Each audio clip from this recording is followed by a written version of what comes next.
বিসমিল্লাহির রহমানির রহিম। গণিত কোচিং হোমের পক্ষ থেকে আবারও সবাইকে আন্তরিক শুভেচ্ছা এবং অভিনন্দন।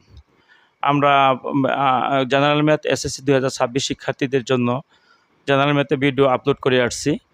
আমরা গত এই সপ্তাহে আমাদের জেনারেল ম্যাথের যে চ্যাপ্টার একই চ্যাপ্টার সেট এবং ফাংশন আমরা 4টা ভিডিও আপলোড করছিলাম। আজকে আমরা একটা ফিফথ পার্টের একটা পঞ্চম পার্ট আর একটা ভিডিও আজকে আমরা আপলোড করব। এটার পরে আর দু একটা ভিডিও আপলোড করে এই চ্যাপ্টারটা আমরা শেষ দিব। কারণ আমি লক্ষ্য করছি যে এই চ্যাপ্টার থেকে যতগুলি নিয়ম আছে, যতগুলি টপিকস আছে, সবগুলি দেওয়ার চেষ্টা করছি। এর থেকে বাইরে প্রশ্ন আসার কোনো পসিবিলিটি নাই। মানে এর মাঝখান থেকে প্রশ্ন আসবে ইনশাল্লাহ, আমি আশা করি, কারণ এর টপিকসগুলো আমরা সবগুলি দিয়ে দিচ্ছি। আজকে হলো ফিফথ পার্টের আজকে একটা টপিকস আমরা লিখলাম ডোমেন এবং রেঞ্জ নির্ণয় করা। একটা সেট দেওয়া আছে, এরকম একটা আগে আমরা প্রথম পার্টে এরকম সেটকে আইডেন্টিফাই করার শিখেছি। এই আইডেন্টিফাই করে আর একটা সেট দেওয়া আছে, এই সেটটাকে নির্ণয় করো, অত ধারা অন্বয়টিকে তালিকা পদ্ধতিতে প্রকাশ করে এবং রেঞ্জ নির্ণয় করব। এই হলো আজকের টপিক্সটা।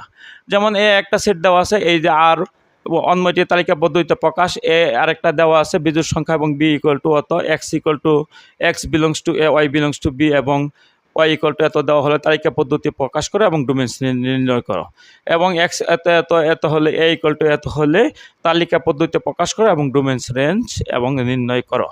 এটাও খুবই মোস্ট ইম্পর্টেন্ট আরেকটা টপিক্স জেনারেল ম্যাথের জন্য। 9 এবং নবম এবং দশম উভয় শ্রেণীর জন্যই আছে। এসএসসি পরীক্ষা 26 খুবই ইম্পর্টেন্ট আরেকটা টপিক্স। এই টপিক্স আগেও আমরা গত সপ্তাহে আলোচনা করছিলাম যে বেশিরভাগ ছাত্র এই ম্যাথমেটিক্সে ফেল, হয়তোবা সিকিউতে ফেল, নাহলে এমসিকিউতে ফেল। এরকম হওয়ার কথা না, যেহেতু হয়ে গেছে করার কিছুই নাই। আমরা এখন দেখব যে কি কারণে হয়েছে। সেটা কারণটা হলো অনেকেই এমসিকিউর প্রতি গুরুত্ব আরোপ করে না, অনেকেই 2-4 বছরের প্রশ্ন পড়ে যায়, সেখান থেকে কমন পড়ে না, কিন্তু নিয়মগুলি জানার চেষ্টা করে না, সেটা হলো বড় কথা।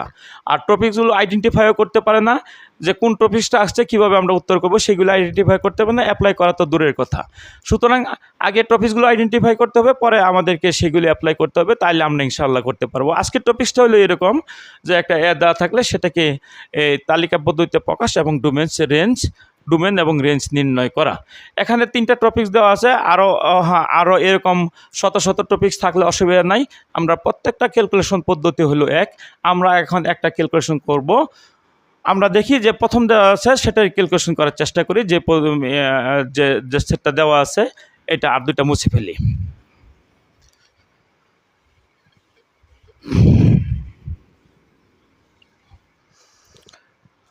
এখানে দেখো একটা সেট দেওয়া আছে, এখানে দেওয়া আছে A equal to X belongs to Z. আমাদের আগে কথা হলো জেড হলো পূর্ণ সংখ্যার সেট, জেডটা হলো পূর্ণ সংখ্যার সেট। জেড সেটটা হলো এরকম, জেডটা হলো এরকম যে মাইনাস ইনফাইনাইট থেকে শুরু করে -3 টু -2 -1 0 1 2 3 আবার ইনফাইনাইট পর্যন্ত, সেই সেটটা হলো জেড পূর্ণ সংখ্যার সেট। তাইলে তার এই সেটটা হবে এরকম, এটা হলো একটা পূর্ণ সংখ্যার সেট, আর তার উপাদানগুলি বর্গ হবে 8-এর চেয়ে ছোটো। তাইলে সেই ক্ষেত্রে সেটটা আগে আমাদেরকে আইডেন্টিফাই করতে হবে সেটটা কি। তাহলে এখানে এ সেটটা কত হবে, এ ইকুয়াল টু কত হবে, যেহেতু আমরা সেটটাকে বিশদ বিবরণ দেওয়ার দরকার নাই, খালি সেটটা আইডেন্টিফাই করলেই হবে। তাহলে এখানে সেটটা হবে 0 তো হবেই, আমাদের 0 হবে, +1 হবে, -1 হবে, 2ও হবে, -2ও হবে, আর 3 স্কোয়ার মানে 9। 2 স্কোয়ার হইলো কত, 2 এর স্কোয়ার হইলো 4 ছোটো, যখন 3 স্কোয়ার দিব 9 ছোটো না, 8-এর চেয়ে কি 9 ছোটো না। তাইলে আমাদের সেটটা হবে কত, 0 1 -1 2 এবং কত -2। তাহলে এ সেটটাকে আমরা পেয়ে গেলাম 0 1 -1 2 এবং কত -2। আমাদের লক্ষ্য রাখতে হবে প্রিয় শিক্ষার্থীরা, আগে যে সেটটা থাকবে সেই সেটটাকে আগে আমাদের সুষ্ঠুভাবে আইডেন্টিফাই করতে হবে। সেখানে যদি আইডেন্টিফাই ভুল হয় তাহলে সিকিউ তো ভুল হবেই, এটাতে কোনো বলার অপেক্ষা রাখে না। প্রত্যেকটা টার্মস টু দি পয়েন্টে হতে হবে। আগে সেটটা আইডেন্টিফাই, তাহলে আমাদের সেটটা আইডেন্টিফাই হয়ে গেল, সেটা হবে 0 1 -1 2 -2। এখন দেখা গেল এক্সের উপাদানগুলি, এই উপাদানগুলি এর মধ্যে আছে, এবং যে ওয়াইয়ের উপাদানগুলিও কি এর মধ্যে আছে, এবং ওয়াই ইকুয়াল টু কত x+1 বর্ণিত সেটটাকে তালিকা পদ্ধতি প্রকাশ এবং ডোমেন এবং রেঞ্জ নির্ণয় করা।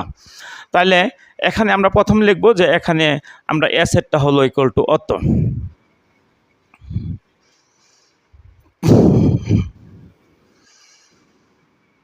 এখানে আমরা এখান থেকে সলিউশনটা শুরু করি। এখানে এ ইকুয়াল টু সেটটা হলো 0 1 -1 2 আর একটা হইল কত -2। বর্ণিত আর ইকুয়াল টু আর এর উপাদানগুলো আরটা হইল এখানে কত R equal to x y, না এটা ছিল না, x y such that x belongs to A, y belongs to কত এ, এবং y equal to x plus 1। এই হইল আমাদের বর্ণিত যে আর এর সেটটা আর ইকুয়াল টু এত। এটাকে তালিকা পদ্ধতিতে প্রকাশ এবং আমরা কি করব ডোমেন রেঞ্জ এবং কি করব নির্ণয় করব। তাহলে এখানে আমরা কি পেলাম, এখানে পাইলাম ওয়াই ইকুয়াল টু কত এক্স প্লাস 1। তাহলে এক্স এর মানগুলি এর মধ্যে আছে, এক্স এর মানগুলি কিসের মধ্যে আছে, এর মান আছে, ওয়াই এর মানগুলিও এর মধ্যে আছে। তাহলে এখানে y ইকুয়াল টু কত x plus 1। X belongs two এর জন্য এক্স বিলংস টু এ, মানে এক্স এর উপাদানগুলি কার মধ্যে আছে, এক্স এর উপাদানগুলি আছে এর মধ্যে। এক্স বিলংস টু এ এর জন্য ওয়াই এর মান আমরা কি করি, ওয়াই এর অনুরূপ মান নির্ণয় করি।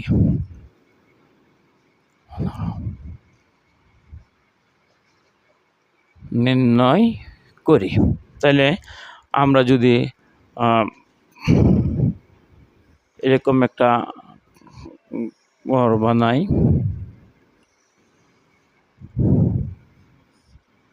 এটা হইল এক্স, এটা হইল ওয়াই। এক্স এর মানগুলি কিসের মধ্যে আছে, এর মধ্যে আছে। এর মধ্যে এক্স এর মান হইল প্রথম 0, তারপর হইল 1, তারপর -1, তারপর 2, তারপর হইল -2। এই হইল এক্স এর মানগুলি। এক্স এর মানগুলি এর মধ্যে আছে। এক্স এর মানগুলি যদি এর মধ্যে থাকে তাহলে আমরা কি ওয়াই এর মানগুলি নির্ণয় করি। তাহলে এক্স এর মান যদি আমরা প্রথম 0 বসাই তাহলে ওয়াই এর মান হলো 1। এক্স এর মান যদি 1 বসাই তাহলে ওয়াই এর মান হলো কত 2। এক্স এর মান যদি -1 বসাই, -1 আর +1 কাটা হলো 0। এক্স এর মান যদি 2 বসাই তাহলে ওয়াই এর মান হলো 3। এক্স এর মান যদি -2 বসাই তাহলে -2 1 থেকে গেলে মাইনাস কত 1। এই হইল আমাদের ওয়াই এর মানগুলি। ওয়াই আমাদের সেটটা দেওয়া আছে, ওই নির্ণিত বর্ণিত এ থেকে সেট থেকে পাই Y equal to x plus 1, X belongs to A, X এর মানগুলি এর মধ্যে আছে। তাহলে এর মানগুলি আমরা এক্স এর মান বসাই দিলাম, ওয়াইয়ের অনুরূপ মান নির্ণয় করি। এখন দেখি আমরা কোন কোন উপাদানগুলি আমরা এর মধ্যে নাই, এর মধ্যে কোনগুলি নাই, কোন কোন উপাদানগুলি এর মধ্যে নাই। 1 আছে, 2 আছে, 0 আছে, 3টা। এই যে 3টা, এই 3 উপাদানটা আমাদের এর মধ্যে নাই। সুতরাং এখানে লিখব 3 not belongs to equal to A, এর মধ্যে নাই। যদি না থাকে তাহলে পুরো সেটটাই, সুতরাং 2 3, তাহলে পুরো সেটটাই কি আর এর মধ্যে কি নাই। যেহেতু এই উপাদানগুলো থিটা এর মধ্যে নাই, তাহলে যেহেতু এর মধ্যে নাই তাহলে এই পুরো সেটটাই 2 এবং থিটা কি এর মধ্যে আর এর মধ্যে নাই।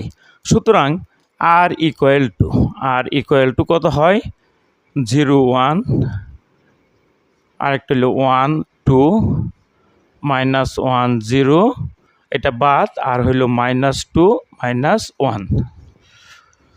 এটা হইল আমাদের তালিকা পদ্ধতি। বলছিল যে অন্যটিকে তালিকা পদ্ধতিতে প্রকাশ করা, তাহলে সেটা হলো আমাদের কি তালিকা পদ্ধতি। তালিকা পদ্ধতিটা আর ইকুয়াল টু এত একটা প্রশ্ন হইল। এখন হইলো আমাদের ডোমেন। এই তালিকা পদ্ধতি থেকে ডোমেন এবং রেঞ্জ নির্ণয় করব। ডোমেন হলো প্রথম উপাদানগুলোকে নিয়ে যে সেটটা, সেটা হলো ডোমেন, আর দ্বিতীয় উপাদানগুলির যে সেটটা সেটা হলো রেঞ্জ। সুতরাং তাহলে আমরা দেখলাম খুব সহজ প্রসিডিউর, কিন্তু খুব সহজ প্রসিডিউর।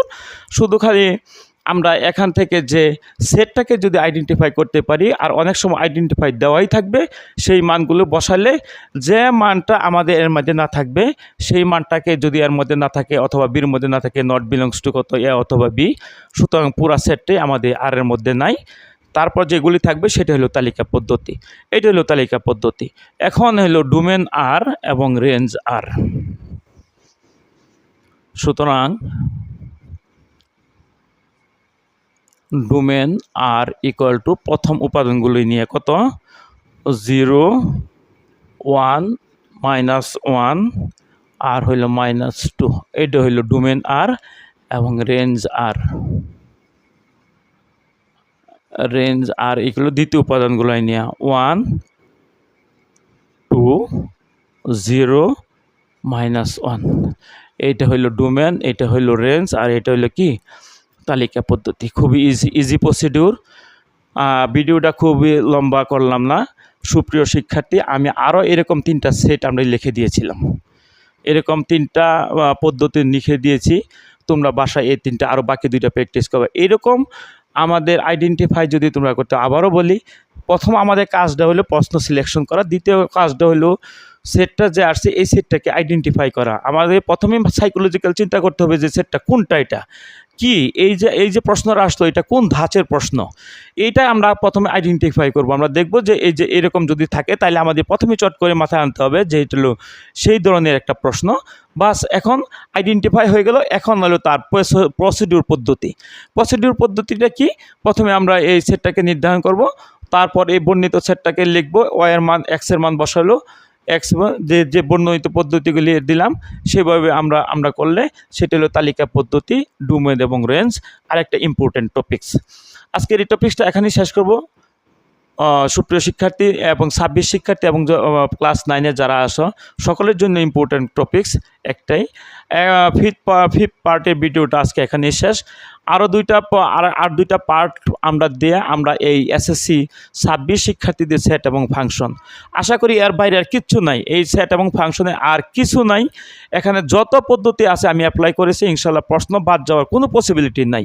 তোমরা একটু দেখো, আবারও বলে আমার ভিডিওটা একটু দেখো। যদি ভালো মনে হয় কমেন্টস করো, শেয়ার করো, আর একটু সাবস্ক্রাইব করে দাও। যদি ভালো মনে হয় যে না স্যার ভালো কথা বলছে এবং তার প্রসেস পদ্ধতিটা সহজ, একটু কমেন্টস করে দাও। দেখা হবে পরের ভিডিওতে ইনশাল্লাহ। আমরা একটা 6 পার্টে নিয়ে আরেকটা টপিক্স নিয়ে আলোচনা করে আর 2টা টপিক্স নিয়ে আমরা এই চ্যাপ্টারগুলি শেষ করব। আল্লাহ হাফেজ। পরবর্তী ভিডিও দেখার জন্য আমন্ত্রণ।